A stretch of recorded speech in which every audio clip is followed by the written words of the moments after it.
أعوذ بالله من الشيطان الرجيم بسم الله الرحمن الرحيم نحمده ونصلي على رسوله الكريم সম্মানিত বুয়াদ সাবস্ক্রাইবার এবং দেশের বাইরের সকল ভাই বন্ধুগণ মা ও বোনেরা যে যেখান থেকে আমার এই ভিডিওটা দেখতেছেন সবাইকে আমার তিলাসমাতে তিন তিন চ্যানেলের পক্ষ থেকে আন্তরিক শুভেচ্ছা অভিনন্দন জানিয়ে শুরু করছি আজকের এই ভিডিওর পর্যালোচনা। তা আজকের এই ভিডিওটা হলো অবাধ্য স্বামী বা স্ত্রীকে বাধ্য করা। অনেক সময় স্বামী স্ত্রীর অবাধ্য থাকে অথবা স্ত্রীর স্বামীর অবাধ্য থাকে, এদিকে বললে সেদিকে কাজ করে। তো এমন ধরনের অবাধ্য লোকটাকে আপনার নিজে অনুকূলে আনার জন্য আজকের এই টপিকস ইনশাল্লাহ আশা রাখি আপনারা সবাই করতে পারবেন। আমরাও খাস লোক সবাই করতে পারবেন। আর আপনারা করার জন্যই আপনি আজকে আপনাদেরকে এই জিনিসটা আমি দিয়েছি। তো এবং এই যে মন্ত্রটা আপনারা সবাই খাতায় লিখে রাখবেন। অর্থাৎ আজকে যে মন্ত্রটা আমি আপনাদেরকে দিয়েছি, আপনার স্বামী যদি আপনার অবাধ্য হয় তাহলে আপনি কোনো তান্ত্রিক কবিরাজের কাছে যেতে হবে না। এবং আপনার স্ত্রী যদি আপনার অবাধ্য থাকে আপনি তান্ত্রিক কবিরাজের কাছে যেতে হবে না। আজকের যে মন্ত্রটি আমি নিয়ে এসেছি আশা রাখি আপনি নিজের কাজ নিজে করতে পারবেন। যদি এমন কোনো কারো এরকম স্ত্রী বা স্বামী সমস্যা থাকে তাহলে আপনি চাইলে এক্ষুনি আপনি পরীক্ষা করতে পারেন। ইনশাল্লাহ এক্ষুনি আপনি পরীক্ষা করে দেখেন, রাত্রে করলে দেখবেন সকালে ইনশাল্লাহ আপনার স্বামী অথবা আপনার স্ত্রী ইনশাল্লাহ আপনার নিজের অনুকূলে কাজ করবে এবং আপনার কথা মতো চলবে। ঠিক আছে? তো যাই হোক, আজকের এই জিনিসটা নিয়ে আমি আসছি। যেটা কোরআন আয়াতরা দেখছেন, কোরআন আয়াতরা আমি একটু পড়ে শোনাচ্ছি। ومن الناس من يتخذ من دون الله أندادا يحبونهم كحب الله الذين آمنوا أشد حبا لله ولو يرى الذين ظلموا إذ يرون العذاب إن القوة لله جميعا وأن الله شديد العذاب। এই ছিল মন্ত্রটা এবং মন্ত্রটা ভালোভাবে বাংলা লেখা দেওয়া আছে, আপনারা দেখে নেবেন এবং দেখে মুখস্থ করে নেবেন। এই মন্ত্রটা আগে আপনারা মুখস্থ করে নেবেন, এমনভাবে মুখস্থ করতে হবে যেহেতু এক নিঃশ্বাসে আপনি 2-3 বার পড়ে নিতে পারেন। ঠিক আছে?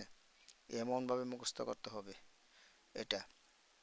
আর যারা 5 ওয়াক্ত নামাজ পড়েন তারা সাই সাই হল কারণ এটা কোরআনের আয়াত, এটা দেখে দেখে পড়লে হবে। এটা সকলের জন্য দেওয়া হলো এবং সকলকে অনুমতি প্রদান করা হলো।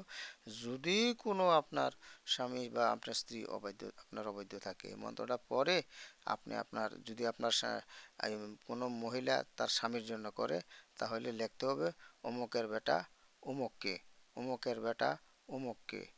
ও তারপরে লিখবেন অমুকের বেটি, আপনার মায়ের নাম যদি করেন অমুকের বেটি অমুক, আমি অমুক, আমি যদি আপনি নিজে করেন অমুকের বেটি আমি মোসাম্মদ মরিয়ম এর প্রতি মোহাব্বত মিলাও, আমি মোহাম্মদ মরিয়মের প্রতি মোহাব্বত মিলাও। আর ছেলেরা যদি করে থাকেন, আপনার স্ত্রীর জন্য করে থাকেন অমুকের বেটি অমুককে অথবা অমুকের কন্যা অমুককে, অমুকের বেটা আমি জসিমউদ্দিনের মোহাব্বত মিলাও।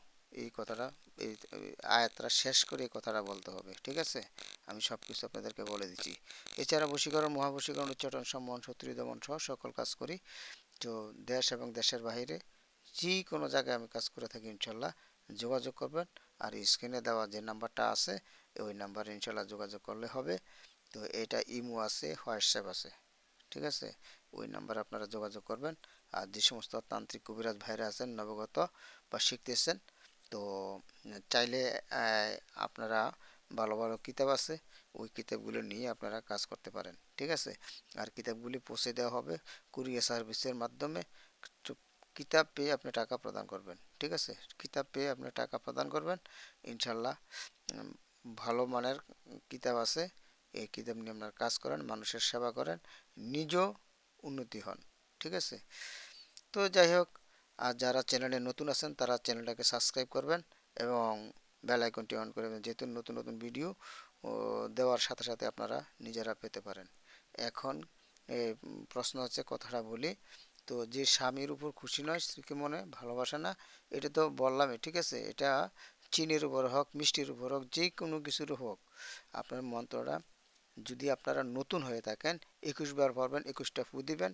যতবার পড়বেন ততবার পড়ার পরে অমুকের বেটা অমুক, অমুকের কন্যা অমুক হইয়া বিজিবি কইয়া যদি আপনি নিজে করেন আর কি, তাহলে এইভাবে করবেন যেভাবে বলছি। আর যদি কোনো তান্ত্রিক ভাইয়া করে দেন, অমুকের কন্যা অমুক, অমুকের বেটা অমুকের প্রতি মোহাম্মত হোক, এই কথাটা আপনারা বলবেন আর কি, ঠিক আছে? আর যদি না বোঝেন, স্ক্রিনে দেওয়া নাম্বারে যোগাযোগ করবেন, ইনশাল্লাহ আমি এটা বলে দেব। মন্ত্রটা সুন্দর মতন মুখস্থ করে নেবেন, আমার জন্য দোয়া করবেন, আমি আপনাদের জন্য দোয়া করি। তো তো প্রশ্ন হলো, এই কিতাব লাগলে কিতাবের জন্য বলবেন, এবং কার কোনো সমস্যা থাকলে বলবেন, হাজিরাও দেখা হয়। তো হাজিরার জন্য যোগাযোগ করবেন আর কি, ঠিক আছে? তো মন্ত্রটা সুন্দরভাবে মুখস্থ করে নিয়েন, আর এটা কোনো সিদ্ধি টিদ্ধি লাগে না, এটা যেহেতু কোরআনের আয়াত, কোনো সিদ্ধির প্রয়োজন হবে না।